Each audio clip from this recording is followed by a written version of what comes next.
ಇನ್ನು ಚಿತ್ರದುರ್ಗ ಜಿಲ್ಲೆಯ ಚಳ್ಳಕೆರೆ ತಾಲೂಕಿನ ಮನಮೈನಹಟ್ಟಿ ಗ್ರಾಮದ ಕೆರೆ ಕೋಡಿ ಬಿದ್ದ ಪರಿಣಾಮ ಏಕಾಂತೇಶ್ವರ ಬಡಾವಣೆಯ ಮನೆಗಳಿಗೆಲ್ಲ ನೀರು ನುಗ್ಗಿದೆ. ಆ ಕೆರೆ ಕೋಡಿ ಬಿದ್ದಿರೋದ್ರಿಂದ ಏಕಾಏಕಿ ನೀರು ಎತ್ತೆತ್ತಲಾಗೋ ನುಗ್ಗಿದೆ ತಗ್ಗು ಪ್ರದೇಶದಲ್ಲಿ.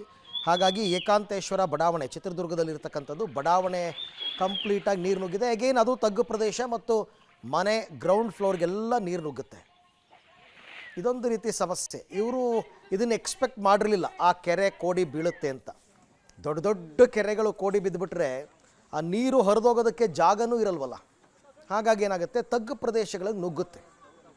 ಆ ತಗ್ಗು ಪ್ರದೇಶದಲ್ಲಿ ಮನೆ ಕಟ್ಕೊಂಡಿರೋರಿಗೆ ಇದು ನಿಜಕ್ಕೂ ಕೂಡ ಒಂದು ರೀತಿ ಸಮಸ್ಯೆನೇ, ದೊಡ್ಡ ಮಟ್ಟದ ಸಮಸ್ಯೆ.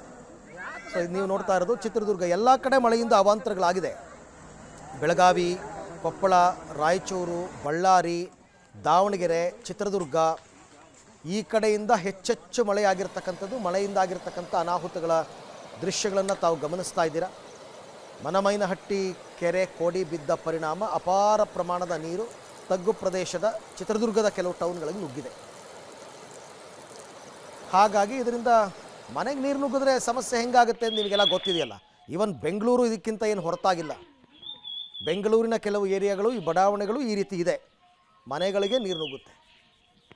ಇನ್ನು ಇದು ಎಲ್ಲ ನೆರೆಯ ಪ್ರಮಾಣ ತಗ್ಗಬೇಕು, ಆಮೇಲಿಂದ ನೀರನ್ನು ಹೊರಗೆ ಹಾಕಬೇಕು.